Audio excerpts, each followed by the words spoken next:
The blue and silver ship moved through the darkness of space like a gentle fish swimming through calm water.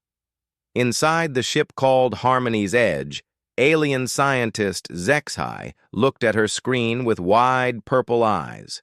Her 6 thin fingers moved across the control panel as she checked the numbers again and again. She could not believe what she was seeing. The planet below them was beautiful from far away. Blue oceans covered most of it, with white clouds moving slowly across green and brown land. It looked peaceful and quiet, like many worlds she had studied before. But the readings from her machines told a very different story. HFY's skin changed from light green to dark red, which showed she was scared. She called out to her team leader, Vorthal, who was resting in another part of the ship. Her voice shook as she spoke into the communication device. Vorthal, you need to see this right away. The third planet from the star is showing impossible readings. My machines must be broken. Vorthal came quickly to look at the screen. He was older than HFY and had seen many strange planets in his long life as a space explorer. His orange skin had spots that changed color when he was thinking hard. Right now, those spots were flashing bright yellow. Show me the numbers, he said in his deep voice. HFY pointed at the screen. Look at this. The planet has oxygen levels that would burn our lungs. The gravity is 3 times stronger than what we can handle. The surface pressure would crush most of our people, and the radiation from that star would kill us in less than 1 day. Vorthal studied the information carefully. What class rating does the computer give this world? Class 0 Deathworld, the highest danger level in our system. The computer says no known life form could survive there for more than a few minutes. Both aliens stared at the beautiful planet below them. In all their years of exploring space, they had never found a Class 0 world that looked so calm and pretty from a distance. We should mark this planet as forbidden and move on to the next system, said HFY. There is nothing here for us. But before Vorthal could agree, their communication system began making noise. Someone was trying to talk to them. The sounds coming through the speakers were strange and unlike any language they had heard before. Unknown ship, this is Captain Jake Miller of the human vessel New Frontier. We noticed you near our home system and wanted to say hello. Do you need any help? HFY and Vorthal looked at each other with shock. The universal translator was working, which meant these sounds were actually words from intelligent beings. But that was impossible. Did he say home system? Whispered HFY. Vorthal activated their communication system with shaking hands. This is Survey Ship Harmony's Edge. We are peaceful explorers from the Galactic Council. Did you say this is your home system? That's right. Earth is our home planet, the blue one you're looking at. My name is Jake Miller, and I speak for the people of Earth. We've been hoping to meet other space travelers for a long time. The 2 aliens could not speak for several minutes. Finally, Vorthal found his voice. Captain Miller, our instruments show that the planet below is extremely dangerous. Surely you must be refugees from another world who crashed there and are somehow surviving. There was a pause before Jake Miller answered, and when he did, he sounded confused. Dangerous? Earth? I don't understand. Earth is where humans come from. We evolved there. It's been our home for millions of years. HFY made a sound that meant extreme disbelief in her language. She quickly typed commands into her computer, running the scans again. The results were the same. Captain Miller, she said, taking over the conversation. Our readings show surface temperatures that change by 50 degrees in a single day. Your oceans are filled with salt that would poison most life forms. The oxygen levels would cause fires in our ships. How do you survive? Jake Miller laughed, which was a sound the aliens had never heard before. It scared them. I think there might be some confusion here. Earth is actually a pretty nice place to live. Sure, some places are hot and some are cold, but that's normal. As for the oceans, we swim in them for fun. For fun? Vorthal repeated weakly. Would you like to meet in person? Jake asked. Jake. We could come up to you, or if you want, you could visit Earth. We'd love to show you around." Both aliens immediately started making emergency warnings with their hands. "No, no," said Vorthal quickly. "We cannot land on your world. Our environmental suits are not designed for such extreme conditions." "Extreme conditions?" Jake sounded even more confused. "It's spring here, so the weather is really mild. Temperature is about 70 degrees. Light breeze, partly cloudy. Perfect day for a picnic." Zexhai checked her instruments again. According to her readings, the surface temperature Jake described was hot enough to cook food. She was beginning to think these humans were either completely insane or the most incredible survivors in the history of the galaxy. "Perhaps we could meet in space between our ships," suggested Vorthal. "We have a small transport vessel that could carry a few of our people." "Sounds great," Jake replied cheerfully. "I'll bring Dr. Lisa Grant, our chief scientist. She'll be excited to meet you. She's been studying the possibility of alien life for years." After they ended the communication, Zexhai and Vorthal sat in silence for a long time. Finally, Zexhai spoke. "Either our instruments are completely wrong, or we're about to meet the most dangerous species in the galaxy." "And they seem friendly," added Vorthal, which somehow made it even more frightening. The meeting in space had not gone as expected. Captain Jake Miller and Dr. Lisa Grant had arrived in a small shuttle that looked impossibly simple to the aliens.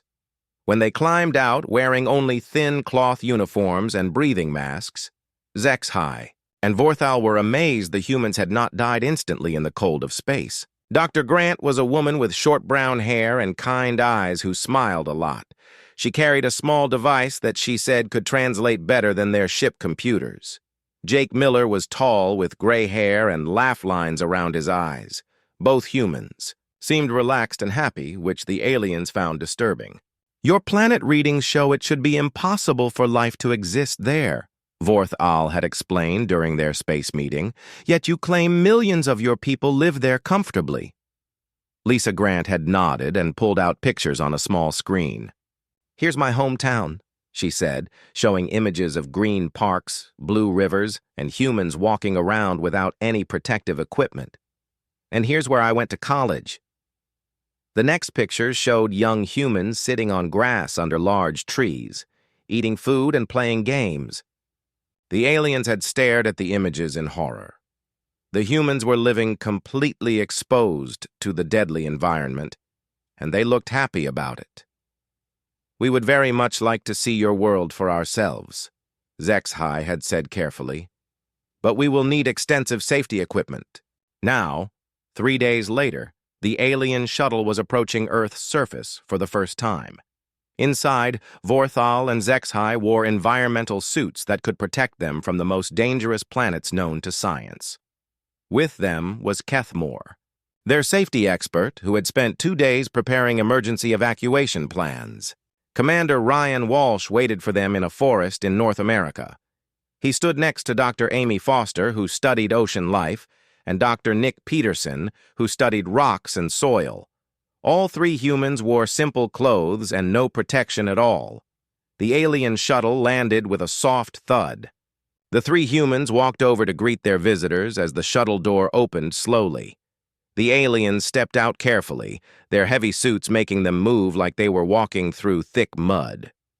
"Welcome to Earth," said Ryan Walsh with a big smile. "Beautiful day, isn't it?" Kethmore immediately started checking his instruments. The readings made him feel sick. "The radiation levels are 3 times what we consider safe," he whispered to his teammates. "And the atmospheric pressure could damage our suits." "Oh, you don't need those heavy suits here," said Dr. Foster cheerfully. "The air is perfectly safe to breathe. Want to try taking your helmets off?" All 3 aliens stepped backward quickly. "Absolutely not," said Vorthal. "Our people cannot survive in this atmosphere." Dr. Peterson picked up a handful of dirt and let it fall through his fingers. "This is good soil," he said. "Perfect for growing food. My grandmother had a garden with soil just like this." Zexhai watched in amazement as tiny creatures moved through the dirt on Dr. Peterson's hand. Her instruments detected dozens of microscopic life forms that her people would consider extremely dangerous parasites. The human was letting them crawl on his skin like they were harmless. "Would you like to see the forest?" asked Dr. Foster. "We thought we'd start with something gentle and peaceful." The aliens followed the humans along a narrow path between tall trees. Kethmore kept checking his safety scanner, which was beeping constantly. "Dangerous chemicals in the air," he reported quietly. "Poisonous plants everywhere. Predatory life forms in the trees above us." As if to prove his point, a small brown animal with a long bushy tail ran down a tree trunk and sat on a branch near them. Dr. Foster smiled and said, "Look, a squirrel. Aren't they cute?" The aliens' instruments showed that the creature had sharp teeth and claws. They all moved away from it quickly. "It's a predator," whispered HFY. "Actually, squirrels mostly eat nuts and seeds," explained Dr. Peterson, "though they sometimes eat bird eggs. They're completely harmless to humans." The group continued walking until they reached a small stream of clear water flowing over rocks. The sound was peaceful, but the aliens' equipment detected dangerous mineral levels and unknown bacteria. Dr. Peterson knelt down next to the water and cupped some in his hands. Without any hesitation, he drank it. Kethmore made a sound of pure terror and fell backward.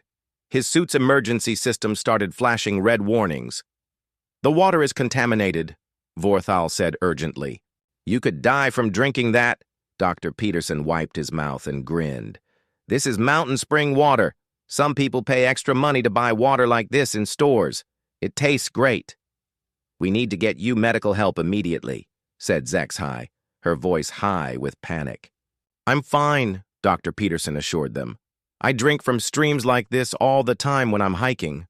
Most humans do." The aliens watched in amazement as Dr. Peterson continued to show no signs of illness or death. According to their instruments, he should have been poisoned within seconds. Dr. Foster noticed something moving in the grass and bent down to look at it. "Oh, here's a little spider," she said, gently picking up a small creature with 8 legs. "Isn't it pretty?"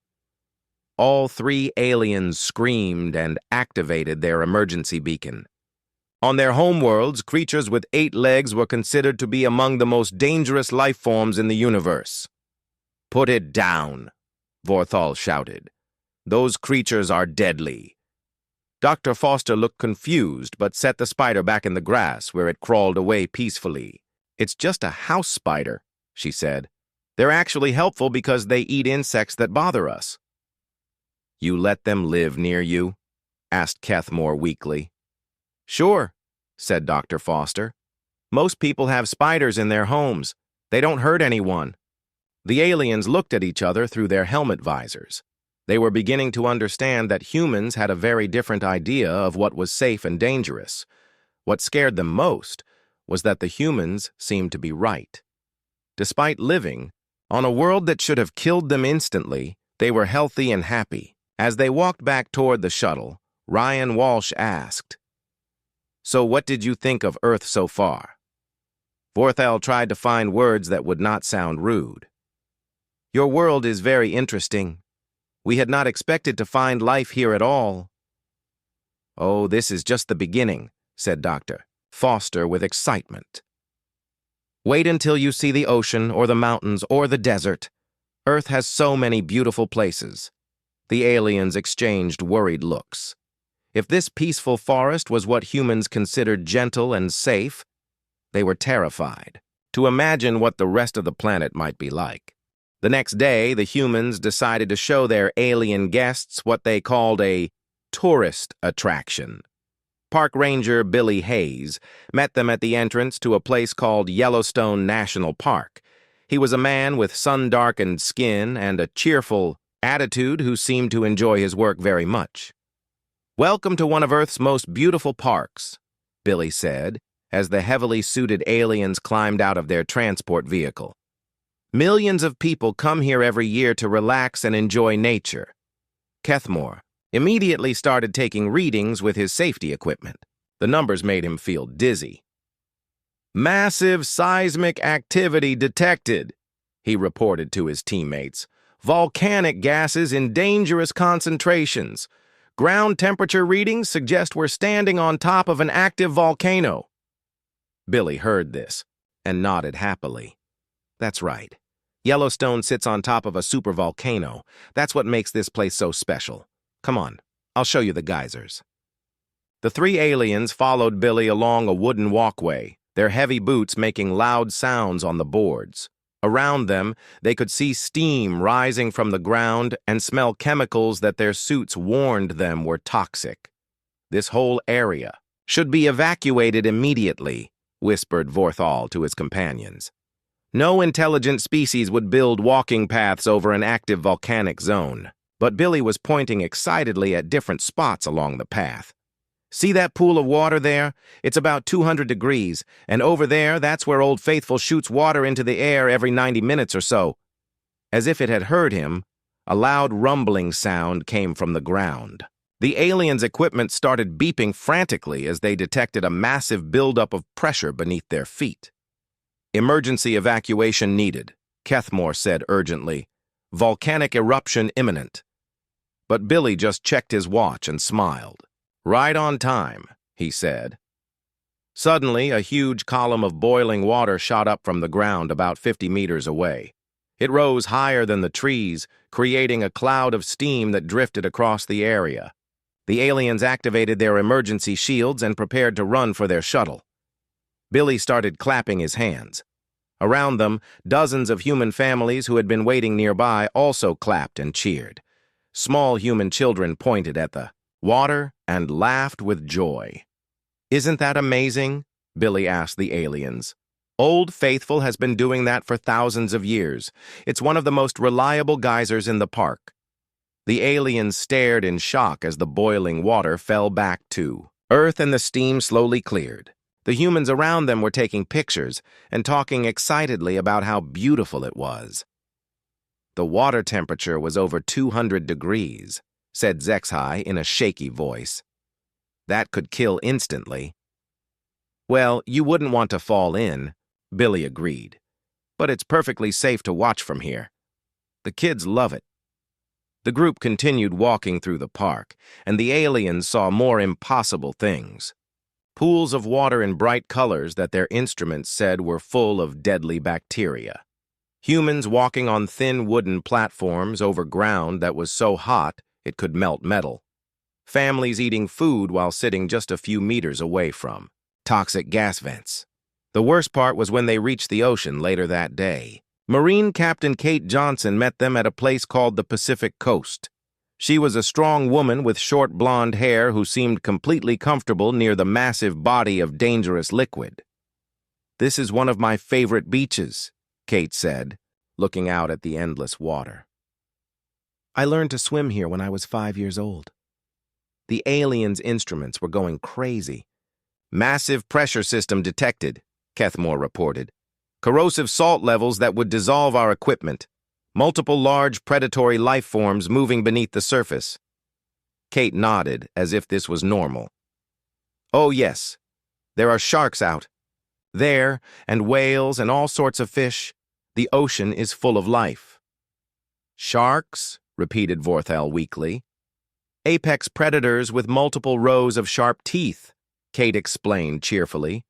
"Some of them are bigger than our transport vehicles, but attacks on humans are really rare. You're more likely to get hurt driving to the beach than swimming in the ocean." As they watched, several humans ran into the water wearing almost no clothes at all. They jumped and played in the waves, completely unprotected from the dangerous creatures Kate had just described. "Those people are in extreme danger," said Zexhai. "They're having fun," Kate replied. "Swimming is one of humanity's favorite activities. We have swimming pools in most of our towns, and many people swim in the ocean every day." Dr. Amy Foster joined them at the beach.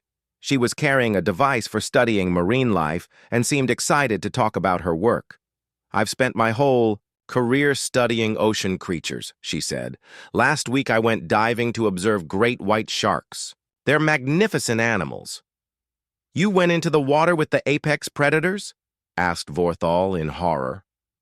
Sure, said Dr. Foster. With the right equipment and training, it's perfectly safe. I've been diving since I was 12 years old. The aliens learned that Dr. Foster had a pet at home.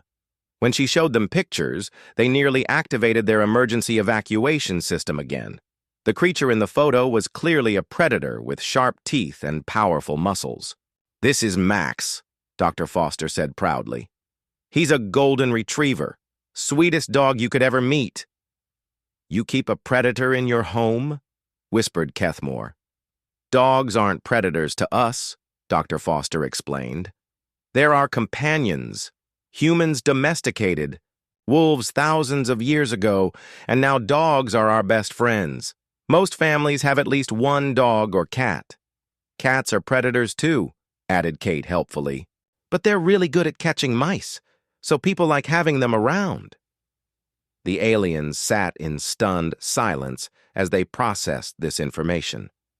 Humans not only survived on a world that should have killed them, but they also invited predators to live in their homes and considered it normal. As the sun began to set, painting the sky in colors that the aliens found beautiful, despite their fear, Billy Hayes made an announcement that filled them with dread. Tomorrow we thought we'd show you some of Earth's more exciting places, he said with enthusiasm. Maybe a nice active volcano, or the desert, or we could go see some really big animals like elephants or bears. The three aliens looked at each other through their helmet visors. If today's gentle tour had nearly given them heart attacks, they could not imagine what humans considered exciting. But they had to admit they were curious. How could any species not only survive but actually enjoy living on such a dangerous world? Against every safety protocol they had ever learned, the three aliens requested to see more of Earth. They wanted to understand how humans could not only survive, but actually thrive in conditions that would destroy most known life forms. Environmental. Engineer Danny Clark met them in a place he called Death Valley. The name alone made the aliens nervous, and when they saw the landscape, they understood why it had such a frightening title. This is one of the hottest, driest places on Earth, Danny explained as they stood on ground that was baked hard by the sun. Temperature can reach over 130 degrees in summer. Almost no rain falls here all year. The aliens' equipment immediately started flashing danger warnings. Surface temperature is hot enough to cook food, reported Kethmore. No water detected anywhere. This area should be completely lifeless. But Danny pointed to small plants growing between the rocks. Life finds a way, he said. These desert plants have adapted to store water and survive extreme heat.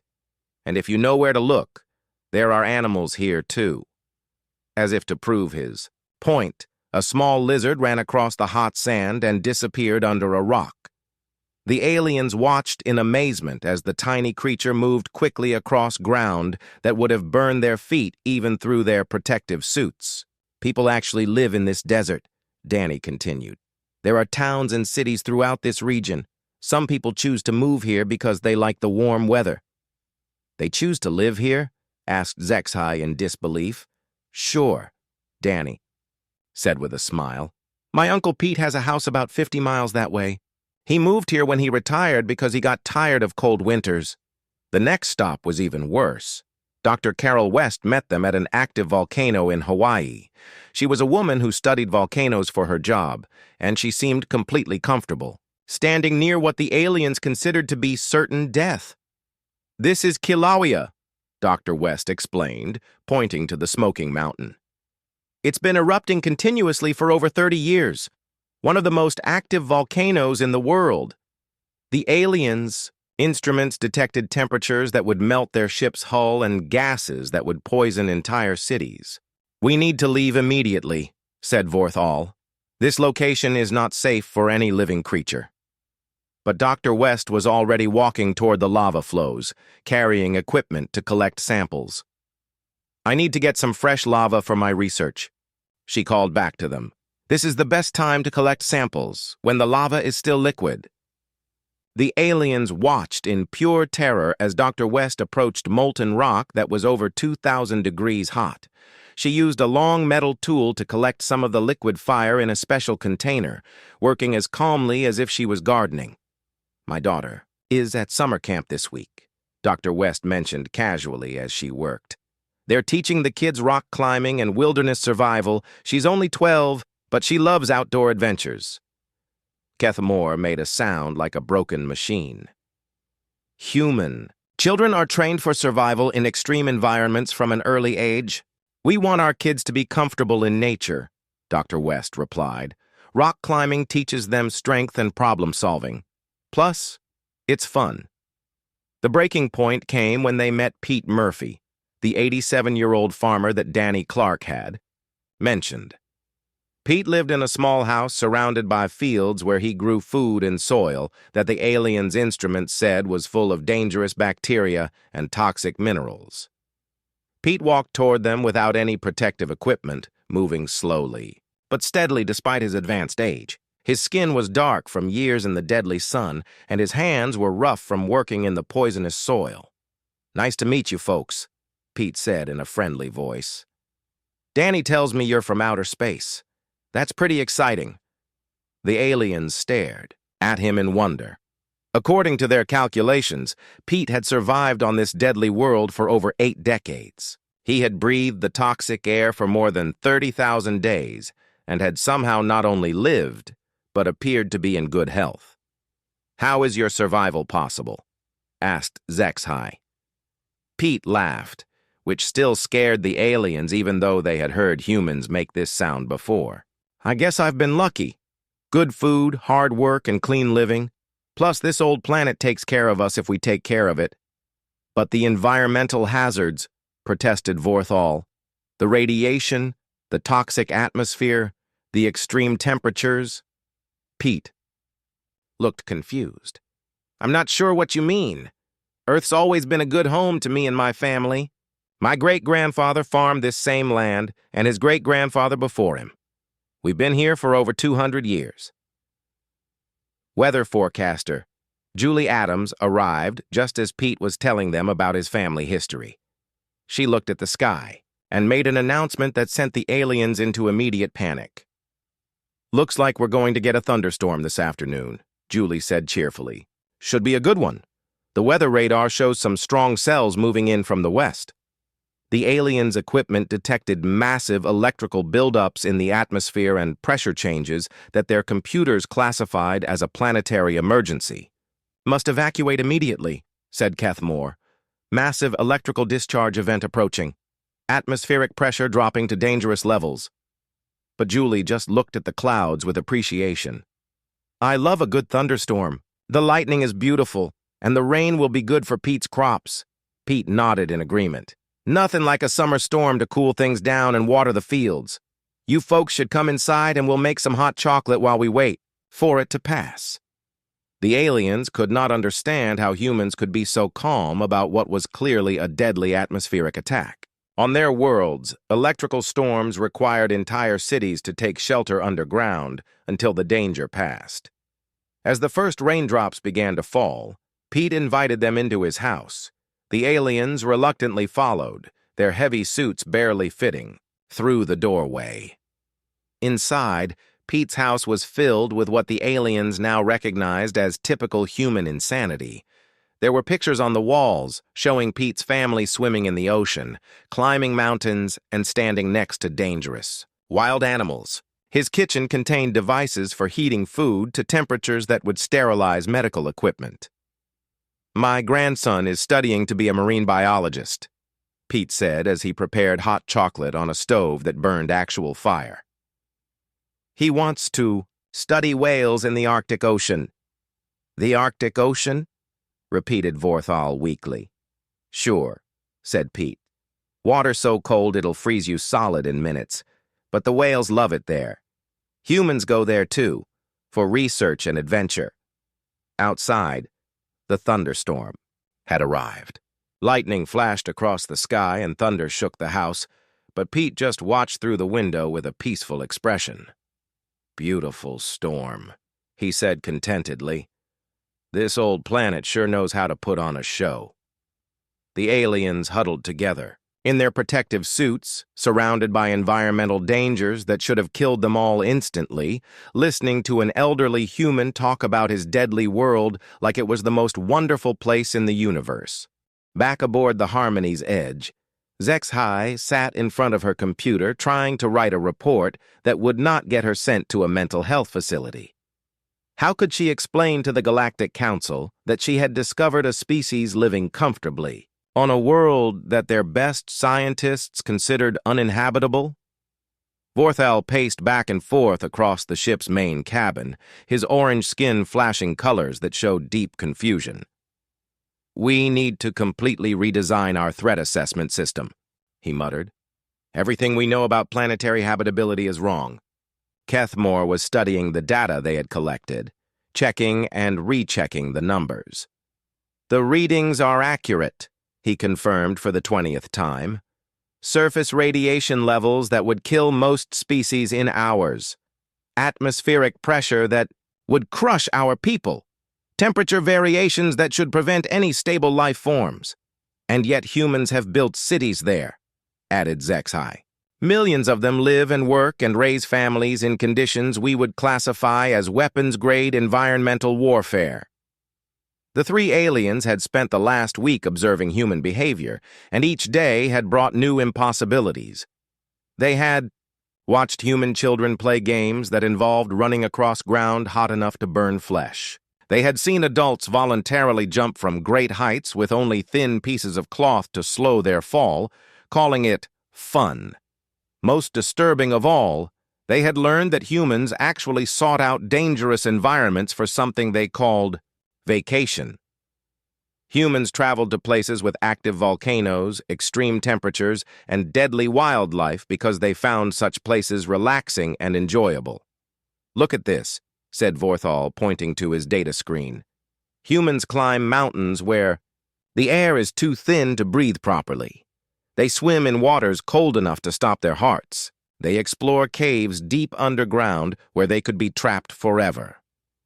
And they do these things in groups," added Kethmore. "They bring their families. They teach their children to do the same things." HFY tried again to write her report. "Species designation, human. Planet of origin, Sol 3, locally known as Earth. Classification." She stopped. How could she classify a species that treated a Class 0 Deathworld like a comfortable home? A new communication came through their system. Captain Tony Garcia of Earth's Diplomatic Corps wanted to speak with them. The aliens had met Tony briefly during their stay, and like all humans, he had seemed friendly and completely unaware of how terrifying he was. "Hello again," Tony said when they opened the communication channel. "I hope you enjoyed your visit to Earth. We'd love to have you back anytime." "Thank you for your hospitality," Vorthal replied carefully. "Your world is very interesting. We were wondering if you'd be interested in a cultural exchange program," Tony continued. "Some of our people would love to visit your homeworlds and learn about your civilizations." All three aliens made emergency hand signals to each other. The idea of humans visiting their peaceful, safe worlds was terrifying.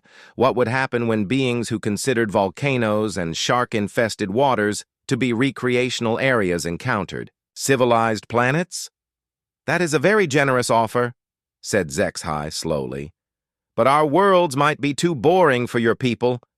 We don't have the exciting environments that humans seem to enjoy." Tony laughed, which still made the aliens nervous. "Oh, I'm sure we'd find them interesting. Humans are pretty adaptable. We've been talking about expanding beyond Earth for generations. The universe is full of so many places to explore." Vorthal tried to imagine humans arriving at his homeworld, where the biggest environmental hazard was occasional light rain. They would probably be disappointed by the lack of deadly predators and toxic atmosphere. "What kind of environments do your people consider suitable for colonization?" asked Kethmore, though he was afraid to hear the answer. "Well, we're looking for places with water, breathable atmosphere, reasonable gravity," Tony explained. "Doesn't have to be exactly like Earth. We're pretty good at adapting to new conditions." The aliens realized that humans probably considered most civilized worlds to be paradise planets. Places with stable temperatures, clean air, and safe drinking water would seem incredibly luxurious to people who had evolved on Earth. We should probably mention, Tony added, that Earth isn't even the most challenging environment humans have lived in. We have research stations in Antarctica, where temperatures drop to minus 90 degrees. We have people living underwater, in submarines for months at a time. And we're planning missions to Mars, which makes Death Valley look like a garden. HFY made a note in her report. Humans were not content with surviving on one deadly world.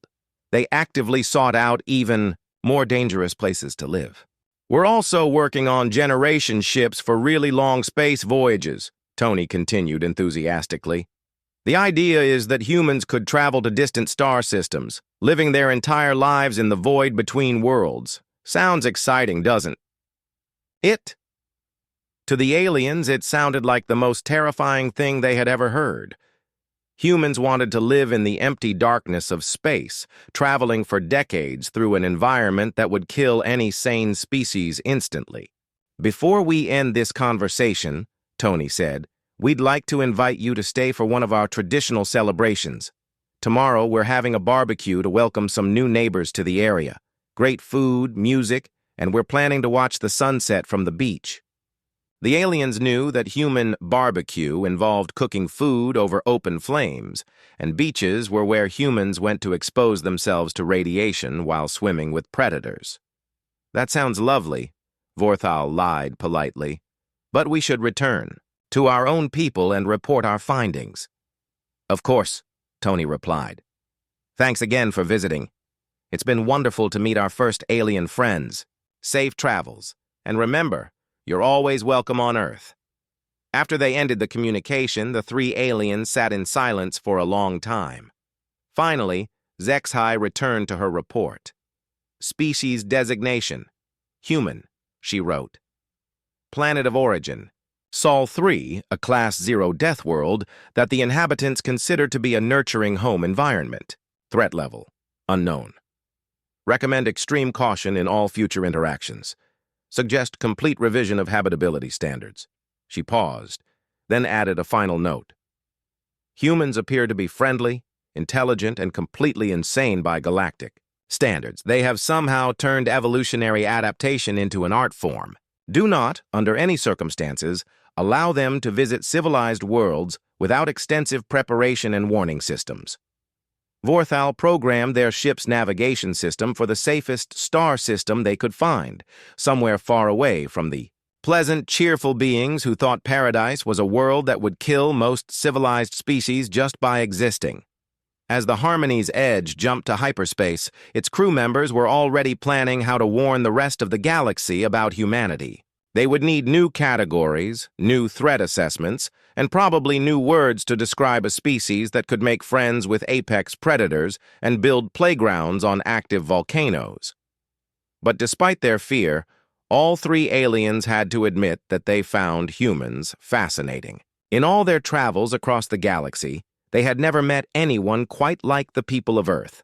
Terrifying, yes, but also remarkably impressive in their ability to not just survive, but flourish in impossible conditions. They just hoped the galaxy was ready to meet humanity because something told them that humans would not be content to stay on their deadly little world forever.